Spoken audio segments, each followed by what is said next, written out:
ప్రధాన ఎన్నికల కమిషనర్ జ్ఞానేష్ కుమార్ పై లోక్సభ రాజ్యసభ సెక్రటేరియట్లలో అభిశంసన నోటీసు ఇచ్చాయి ప్రతిపక్షాలు. 190 మంది సంతకాలతో నోటీసులు ఇచ్చారు. ప్రధాన ఎన్నికల కమిషనర్ జ్ఞానేష్ కుమార్ ఎస్ఐఆర్ ప్రక్రియలో బీజేపీకి అనుకూలంగా వ్యవహరిస్తున్నారని ఆరోపించారు. టీఎంసీ నేతృత్వంలో సీఈసీపై ఇంపీచ్మెంట్ నోటీసు ఇచ్చారు. ఈ నోటీసుపై ఇండియా కూటమి ఎంపీలు, ఆమ్ ఆద్మీ పార్టీ ఎంపీలు కూడా సంతకాలు చేశారు. సీఈసీపై అభిశంసన నోటీసు ఇవ్వాలనుకుంటే రాజ్యసభలో 50 మంది సభ్యులు, లోక్సభలో 100 మంది సభ్యుల మద్దతు ఉండాలి. ఆ నోటీసుపై మొత్తం 193 మంది ఎంపీలు సంతకం చేశారు. అందులో లోక్సభ నుంచి 130 మంది, రాజ్యసభ నుంచి 63 మంది ఉన్నారు. సీఈసీపై అభిశంసన నోటీసు ఇవ్వడం ఇదే మొదటిసారి. రాజ్యాంగంలోని ఆర్టికల్ 324(5) ప్రకారం ఎన్నికల సంఘం అధిపతిని తొలగించే ప్రక్రియ సుప్రీంకోర్టు లేదా హైకోర్టు న్యాయమూర్తిని తొలగించే పద్ధతిలోనే ఉంటుంది.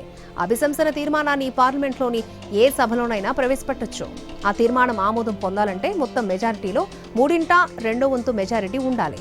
ఉభయ సభలలో తీర్మానాన్ని ఆమోదించిన తర్వాత లోక్సభ స్పీకర్, రాజ్యసభ చైర్మన్ ఒక కమిటీని ఏర్పాటు చేస్తారు. ఆ కమిటీలో సీజేఐ గాని, సుప్రీంకోర్టు న్యాయమూర్తి గాని ఉంటారు.